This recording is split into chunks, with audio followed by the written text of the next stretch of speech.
नमस्कार, मैं गायत्री व्यास।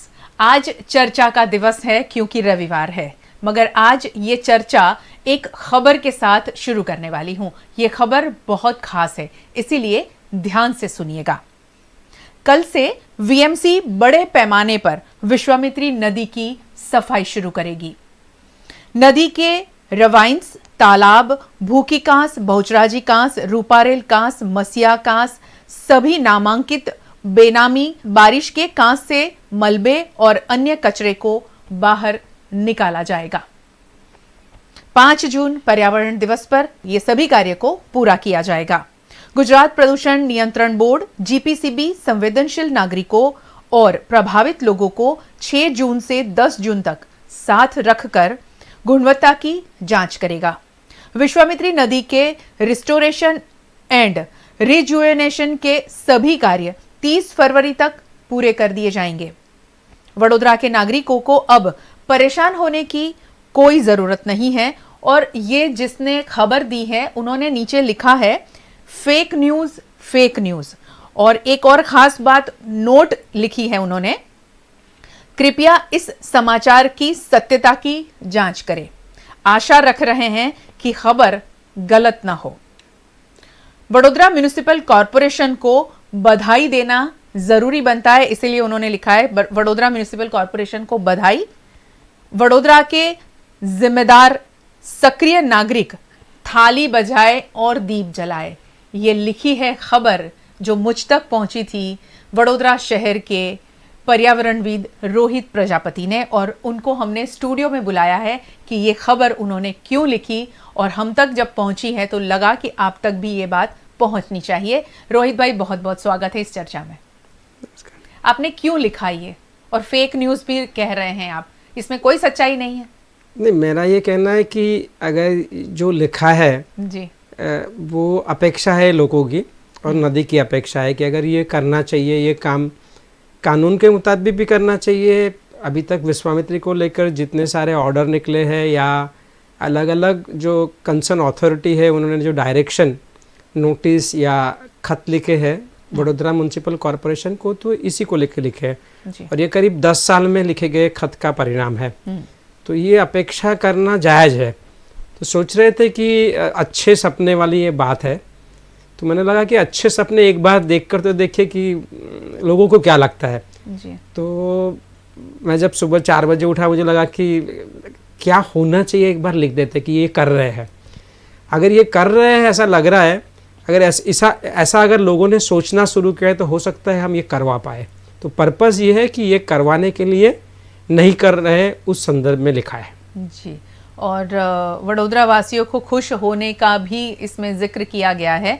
तो मगर इसमें साथ में जो बात कही गई है कि ये फेक न्यूज़ है, तो ये सच्चाई में तब्दील हो, वो प्रेशर वडोदरा वासियों को बनाना होगा, तब जाकर ये जो लिखा गया है कि ये की सफाई होगी, विश्वामित्री की सफाई होगी, वो सच्चाई में तब्दील करने के लिए हम सबको थोड़ा सा प्रेशर बनाना पड़ेगा वीएमसी के ऊपर।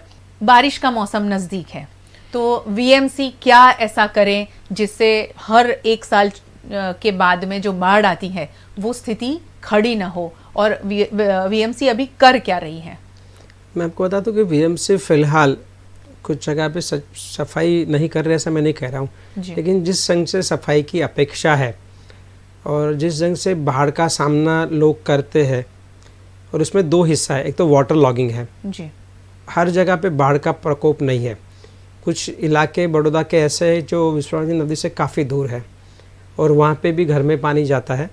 तो सवाल ये होता है कि बड़ौदा शहर के पास पीने का पानी की खुद की व्यवस्था नहीं है। एक आजवा सरोवर है और महिसागर के फ्रेंच वेल है।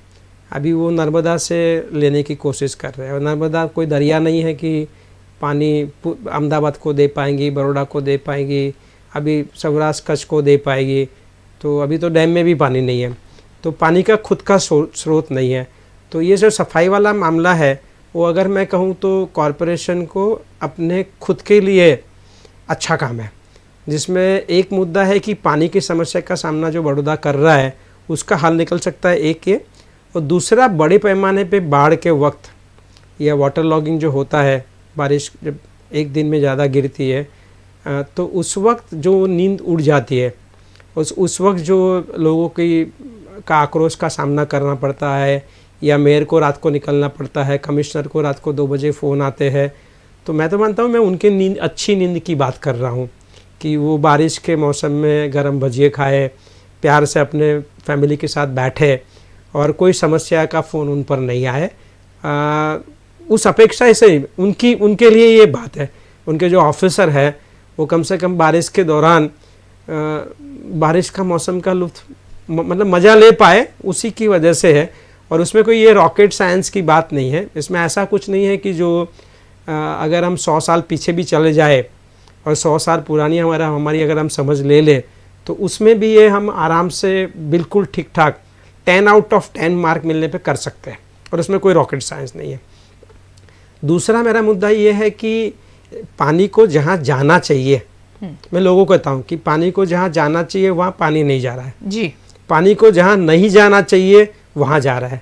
अभी लोग पूछेंगे कि पानी को कहाँ जाना चाहिए, तो मैं ये कहता हूँ कि जैसे आपके घर में पानी का नल में जब पानी आता है तो मटका भर लेते हो, टंकी भर लेते हो, हाँ। तो बारिश जब गिरती है तो राज्य को या कॉरपोरेशन को क्या करना चाहिए, मैं पूरे राज्य की भी बात कर रहा हूँ, इसमें राज्य सरकार भी शामिल है।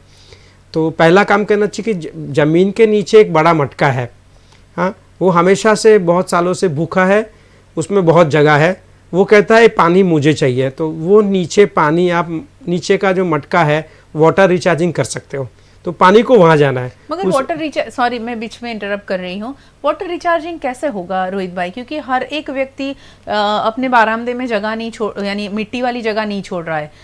हमारे लोकल प्रशासन ने भी वॉल टू वॉल रोड बना दिए हैं, कहीं पर जगह नहीं छोड़ी है कि सीधा जमीन में पानी जा सके, ये सीधा ड्रेनेज में ही पानी जाता है।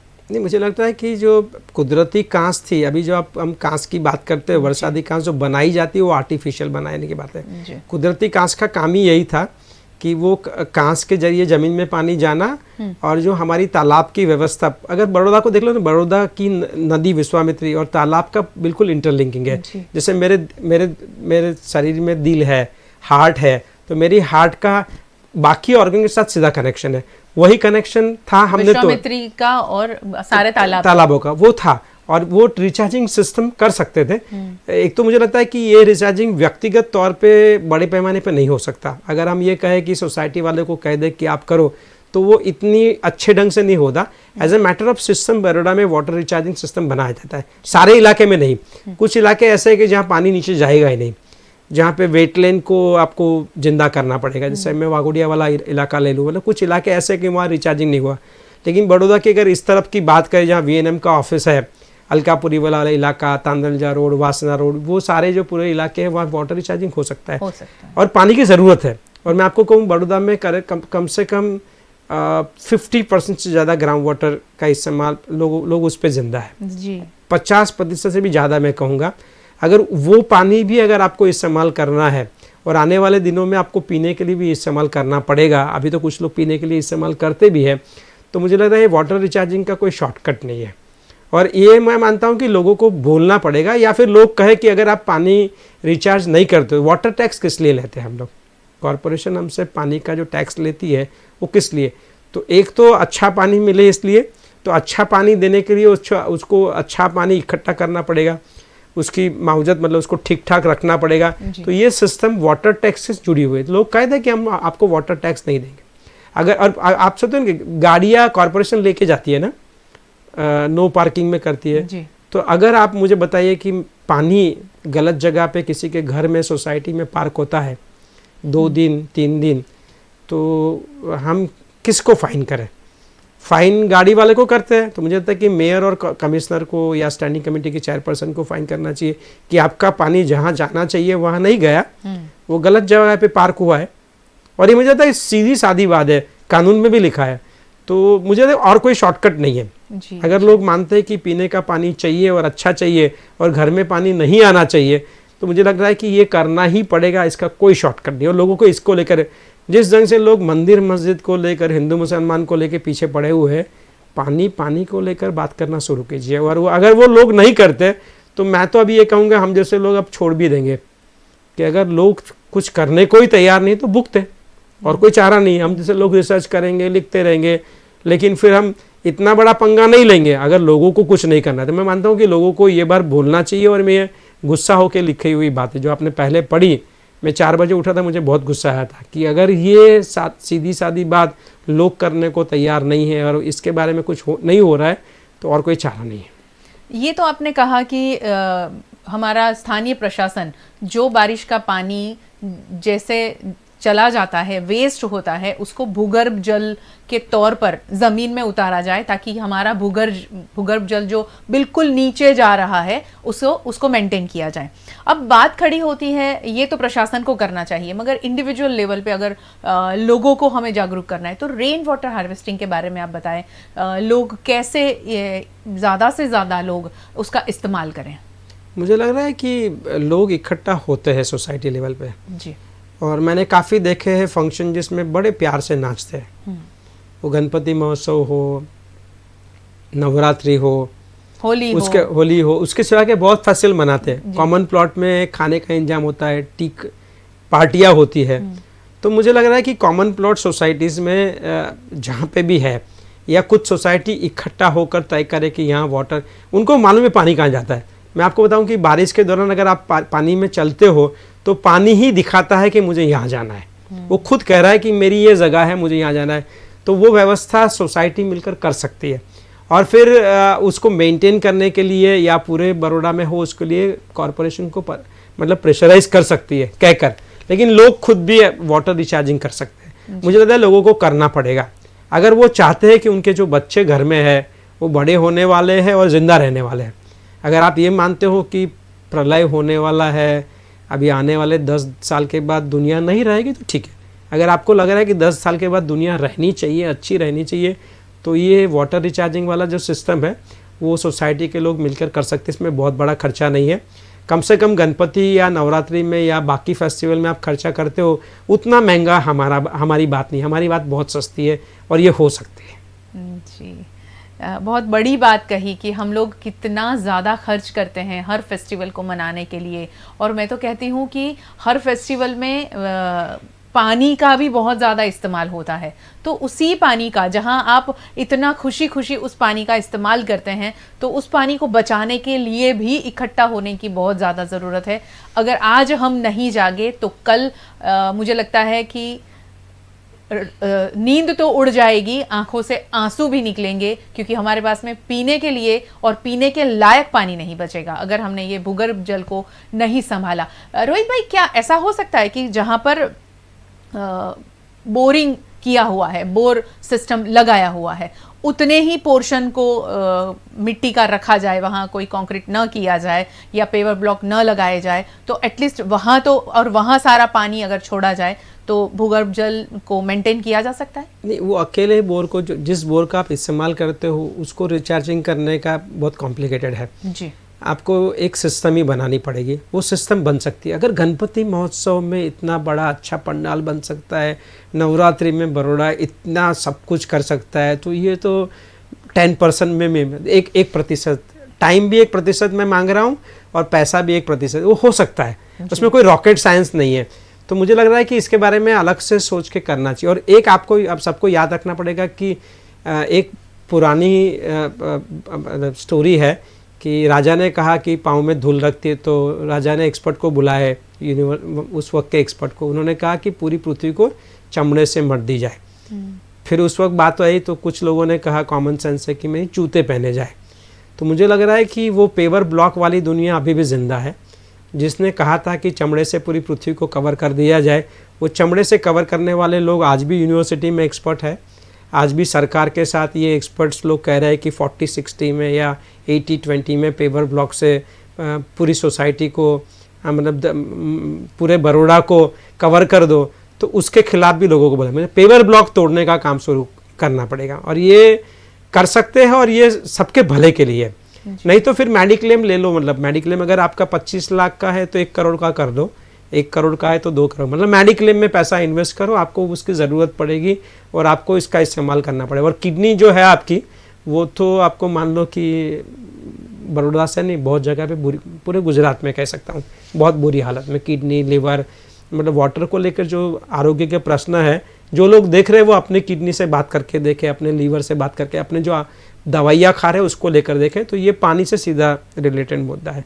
तो ये सिस्टम बन सकती है, मतलब आसान है, आसान है, बिल्कुल आसान है। बिल्कुल।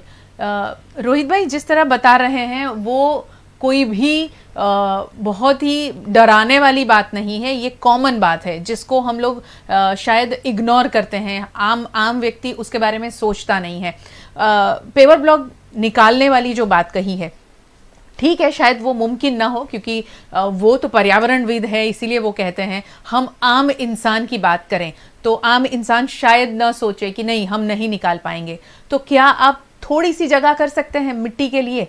मिट्टी वाली जगह आप छोड़ दीजिए, क्योंकि गर्मी की सीजन में आपने एक बात अगर नोटिस की हो, मार्क की हो, तो आप सोचिएगा कि जब भी हमारे घर के आसपास जो स्टे डॉग हैं वो सभी इतने ज़्यादा परेशान होते हैं। अगर आपने छोटा सा गार्डन बनाया तो कहीं से भी ढूंढ ढांड कर वो जगह पहुंच जाते हैं, गड्ढा करते हैं और वो वहाँ बैठने लगते हैं क्योंकि उनको मिट्टी चाहिए। गर्मी हम एसी में बैठ जाते हैं, हम पंखे जला लेते हैं, हम कूलर चालू कर लेते हैं, न जाने क्या क्या हम इस्तेमाल करने लगे हैं, मगर जो हमारे पशु और पंछी है वो कहाँ जाएंगे? तो उनके लिए मिट्टी की जगह छोड़ना बहुत ज़्यादा ज़रूरी है। आप परेशान हो जाते हैं कि डॉगी आता है और गड्ढा कर देता है, गंदा कर देता है, तो हमने उनके लिए जगह ही नहीं छोड़ी है, वो कहाँ बैठेंगे? वो बीमार हो जाते हैं, हम तो मेडिक्लेम लेकर इलाज भी करवाएंगे, उनके लिए ऐसा कुछ भी प्रावधान नहीं है।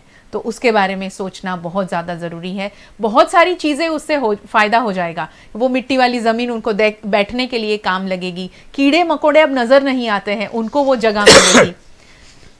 पशु पंछी जब वहाँ दाना चुगने आते हैं वो देखते हुए हमें बहुत अच्छा लगेगा। बारिश होगी तो ज़मीन में पानी सीधा चला जाएगा क्योंकि वहाँ आपने कंक्रीट नहीं डाला है। बहुत कुछ हो सकता है सिर्फ एक ही कोशिश से कि मिट्टी वाली जगह को छोड़ दिया जाए। फिर वापस हम विश्वामित्री नदी के मुद्दे पर आते हैं कि विश्वामित्री नदी के पुनर्जीवित करने के लिए ऑर्डर हो गया है, तो अब आगे क्या कार्यवाही होगी और क्या कार्यवाही अब तक नहीं हुई है? उसके पहले जो आपने पशु पंखी की बात की जी, मैं मान लूँ कि आप स्वार्थी भी हो जाइए, अपना ही सोचिए, कोई दिक्कत नहीं है। अपने घर का ही सोचिए, अपने फैमिली का ही सोचिए, कोई दिक्कत नहीं। अगर आपको सुबह ब्रेकफास्ट करना है, दोपहर को खाना खाना है, 4 बजे और एक बार नाश्ता करना है, हाँ, फिर शाम को खाना खाना है और रात को सोते वक्त भी कुछ खाना है, अगर इतनी बार अगर आपको खाना खाना है, हम जैसे लोगों तो शायद 2 ही बार खाते हैं, वो ब्रेकफास्ट हो या लंच और डिनर, 2 में से हो सकता है। लेकिन मैं बताऊं कि अगर आपको इतनी बार खाना खाना है तो ज़मीन के बिना आपका चलने वाला नहीं है। अगर आप ज़मीन को छूने को तैयार नहीं है, आप देख लीजिए कितनी बार आप ज़मीन को आपका पहुँच होता है। तो मुझे लग रहा है कि मैं लोगों को हाथ जोड़ के विनती करता हूँ कि अगर ज़मीन से नाता तोड़ दिया तो अगर इतनी बार खाना भी, एक दिन में एक बार भी खाना है तो वो नहीं कर सकते। विश्वामित्री की बात करें तो मैं आपको कह दूं कि पहली बार विश्वामित्री नदी के संदर्भ में किसी कोर्ट ने नदी किसको कहते हैं उसकी डेफिनेशन बनाई है, और ये भी कहा है कि नदी का मतलब क्या होता है। 2 किनारों के बीच में बहने वाला पानी नहीं। रवाइन जो है, कोतर है, वो उसका हिस्सा है, वेटलैंड उसका हिस्सा है, उसके आसपास के तालाब उसकी फैमिली का हिस्सा है। तो वो सारी चीज़ों को लेकर उसको रिस्टोर करने की बात हुई है और उसकी सारी डेडलाइनें ख़त्म हो चुकी है। और ये करना इसलिए पड़ेगा कि अगर आपको ज़िंदा रहना तो नदी चाहिए, उसके बिना पानी का कुछ हो नहीं सकता। तो रिस्टोरेशन को लेके मैं आपको बताऊं कि कॉरपोरेशन को लग रहा है कि कोई और करेगा। मुझे ये नहीं मालूम है कि मैं तो जब बात करता हूं तो मैं मानता हूँ मेरा भी एक हिस्सा है कि मुझे भी उसमें कुछ योगदान देना है। ज़रूरत पड़ने पे रास्ते पे उतर पे कॉरपोरेशन के साथ, सरकार के साथ खड़ा होकर नदी में जो भी करना की ज़रूरत है वो हम लोग सबको उतरना पड़ेगा। लेकिन मुझे नहीं लग रहा है कि हम किसको कह रहे हैं करने के लिए। कॉरपोरेशन बिल्कुल मुझे लग रहा है कि वो रजा पे है, कोमा में कह सकते हैं, कुछ नहीं कर रहे हैं। उन्होंने एक एक्सपर्ट कमेटी अपॉइंट की है जो मैपिंग कर रही है रिवर को, पावागढ़ से लेकर विश्वामित्री ढाढर को मिलकर फिर जो दरिया के पास गल्फ ऑफ कैमे मिलती है, वहाँ जहाँ से शुरू होती है, जहाँ ख़त्म होती है, वो मैपिंग हो रहा है, वो भी आराम से हो रहा है। उसका फीडबैक मांगते तो कोई जवाब नहीं देते क्या हो रहा है। उसको लेके मीटिंग के लिए बात करते जैसे लग रहा है जैसे हम उनका किडनी मांग रहे हो, मतलब किसी मेयर की या कमिश्नर की। अरे हम तो नदी की बात कर रहे हैं। तो वो हमको आज नहीं मालूम है कि क्या परिस्थिति है। दूसरी बात, रवाइन जो फिलअप हुई है उसको खाली करने की बात को लेकर गुजरात पोल्यूशन कंट्रोल बोर्ड ने बहुत बार नोटिस दी है, आदेश दिए। एक और आदेश मुझे लगता है 2 दिन में निकलेगा, क्योंकि अभी एक इन्वेस्टिगेशन हुआ तो जो 2018, 19, 20, 21 में कहा गया था कि ये हटाओ यहाँ से मलबा, वो हटाने की बजाय मलबा डालने का चालू है। आपको आश्चर्य होगा कि हम स्मार्ट सिटी की बात करते हैं, अभी तक बड़ौदा म्यूनसिपल कॉरपोरेशन के पास जो हमारा मलबा निकलता है उसको प्रोसेस करने की जो जगह होनी चाहिए, सिस्टम, वो नहीं बना पाए। और उसके लिए कानून है, उसकी सारी डेडलाइनें ख़त्म हो रही हैं। तो मुझे लग रहा है कि खुलकर मेयर और कमिश्नर को बताना चाहिए कि सही में क्या हो रहा है। मान लो ना हम जैसे लोग पागल हैं, हम में अकल नहीं है, हम जैसे लोगों को देश में रहना नहीं चाहिए, शहर में नहीं रहना, हम जैसे लोगों को बोलने की छूट नहीं होनी चाहिए, वो बता दे हम जैसे पत्रकारों को कि वो क्या कर रहे हैं। तो अगर उसके सिवा का कोई रास्ता नहीं है। महिसागर खुद बुरी हालत में है, क्योंकि महिसागर में जो सारोद के पास पोल्यूटेड वाटर डंप हो रहा है तो वो पानी वापस आ रहा है, डबका तक तो आ चुका है, सिंदरो तक पहुंचेगा। और ये ऊपर से नहीं आएगा, आप चेक डैम बना दोगे तो वो नीचे से पानी आता है। पानी का रास्ता ऊपर से जाने का नहीं होता है, नदी ऊपर ही नहीं होती, नदी ज़मीन के नीचे भी होती है। हाँ, तो ये पानी आने वाला है, तो महिसागर का पानी बिगड़ेगा तो आप क्या करोगे। अगर अब मैं डराने वाली बात कह दूँ दूसरी, तो नर्मदा डैम की बात कर रहे हो, अभी नर्मदा बांध में दिक्कत यह है कि ऊपर तो जंगल डुबा दिए गए, वहाँ ऊपर वाले कैचमेंट में भी पानी की बारिश गिरने की दिक्कत है। वहाँ सारे बड़े शहरों और बड़े गाँव का सुवेज डाला जा रहा है। तो आप सोचिए अगर वो सुवेज वाला पानी डैम में उसकी मात्रा बढ़ जाती है तो वो बांध का पानी खेती में कैसे इस्तेमाल करोगे। वो बांध का पानी, और ट्रीटमेंट प्लान तो लगाने का रिवाज ही नहीं है। हम समझते हैं कि ट्रीटमेंट प्लान लगाने की ज़रूरत ही नहीं है, क्योंकि ट्रीटमेंट प्लान की कहाँ जरूरत होगी, घर में आरओ लगाने को बोल दिया ना। अभी तो सभी बिल्डर खुद आरओ लगा के दे देते हैं। तो मुझे लगता है उसके लिए भी सारी साठगांठ कॉरपोरेशन की और रियल एस्टेट में डेवलपर की साठगांठ है कि आरओ लगा के दे देना, ताकि कोई भी सवाल ना पूछे कि गंदा पानी क्यों आया। उनको तो साफ सुथरा पानी ही मिलने वाला है। मैं आरओ वालों को बोल दूं कि आप जॉइंट रिप्लेसमेंट के लिए व्यवस्था करके रखना। आपके बोन में कोई दिक्कत होती है तो दवाई खाने की तैयारी रखना। बिल्कुल, अगर आपको बहुत सारी दिक्कतें हो रही है तो आरओ, सिर्फ इसको पानी कहते हैं, मैं एक स्क्रिप्ट लिख रहा हूँ, इसको पानी कहते हैं। मैं चाहता हूँ कि हम आने वाले कुछ महीनों के बाद बड़ौदा शहर को, जैसे बाढ़ की बात अलग ढंग से होती है, मैं आपको पानी का बाढ़ के बारे में, हम काफ़ी कार्यकर्ता सोच रहे हैं कि हम लोगों को पिनाए कि इसको पानी कहते हैं। अगर ठंडा पानी नहीं होगा तो आप नहीं पी पाओगे, उसका टेस्ट नहीं है। तो पानी किसको कहते हैं वो भी एक मुद्दा है। पानी, water does not mean H2O, it's more than H2O, it's basically minerals, वो खाना है।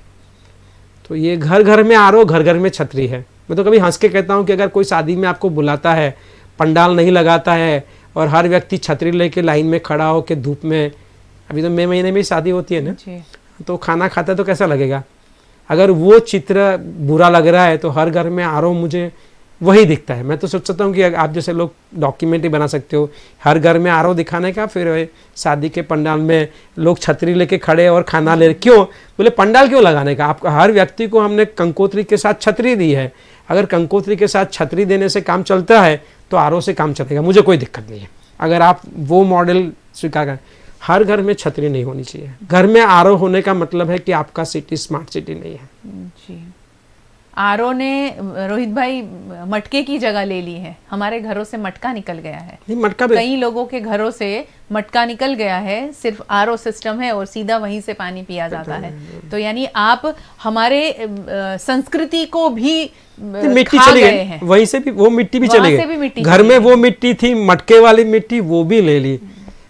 तो आने वाली पीढ़ी को वो जो पानी में मिट्टी की खुशबू जो हमें लेने की आदत थी, वो आने वाली पीढ़ी को तो पता ही नहीं होगा कि ऐसा भी कुछ होता था। आखिर में क्या कहेंगे बड़ोदरा वासियों को, रेन वाटर हार्वेस्टिंग की बात हो गई, विश्वामित्री नदी के बारे में बात हो गई। अब वडोदरा वासी की जागरूकता पर सवाल उठता है हमेशा। जब भी ऐसे मुद्दों पर चर्चा मैं करती हूँ, मुझे हमेशा एक सवाल आखिर में ज़रूर मैं पूछना चाहती हूँ कि शहर के लोग क्या करें, क्योंकि जब तक जागरूकता नहीं होगी, लोग सोचेंगे नहीं, तब तक कोई बदलाव नहीं आ सकेगा।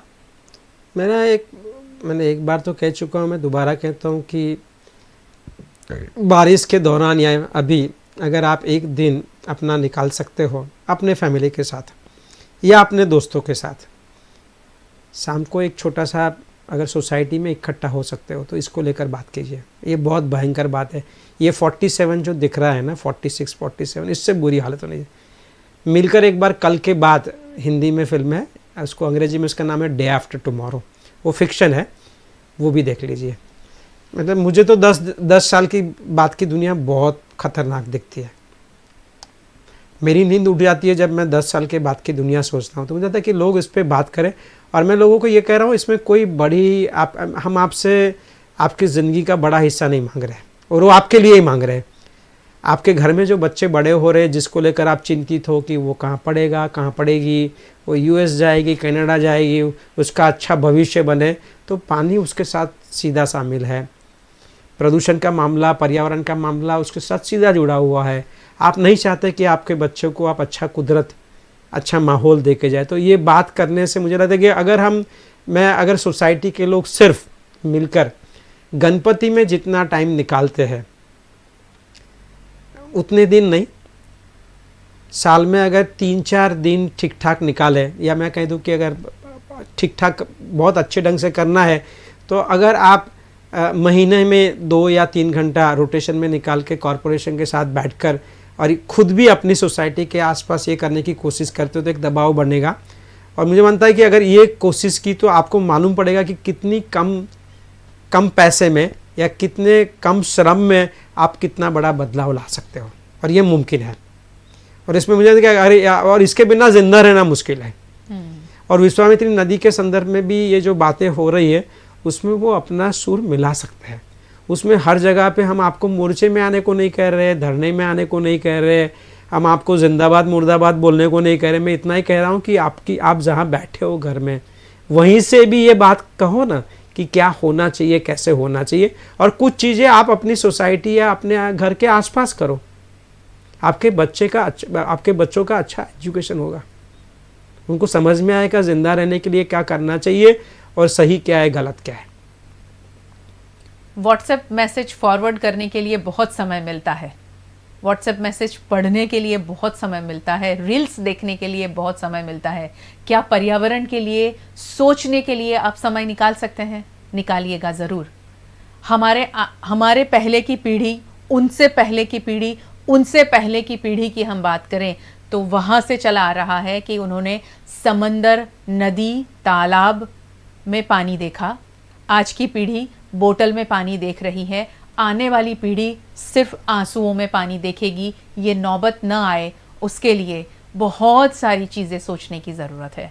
और वो सिर्फ सोचने की ज़रूरत नहीं, करने की भी ज़रूरत है। क्योंकि जब आप बहुत सीरियसली उस बात को सोचेंगे, करने लगेंगे, तब आप अकेले नहीं होंगे, आपके साथ में कारवां बनता जाएगा और पर्यावरण सुधरता जाएगा। बहुत बहुत शुक्रिया रोहित भाई हमारे साथ जुड़ने के लिए। और ऐसी बातें लिखा कीजिए ताकि हम आपको स्टूडियो में बुलाते रहें और आपकी बातें लोगों तक पहुंचाते रहें। बहुत बहुत शुक्रिया। और आप सबका भी बहुत बहुत शुक्रिया हमारे साथ जुड़ने के लिए। VNM TV का यूट्यूब चैनल सब्सक्राइब करें, VNM TV का फेसबुक पेज लाइक करें, फॉलो करें, इंस्टा, ट्विटर। VNM TV का वेबसाइट है जहां आप खबरें पढ़ सकते हैं। और VNM TV अब दिन भर खबरें आप तक लेकर आता है वोडाफोन टीवी पर, जियो टीवी पर और जॉय टीवी पर। डेली हंट पर दिन भर आप खबरें देख सकते हैं और हमारे साथ रहकर अपने आप को अपडेट रख सकते हैं। नमस्कार।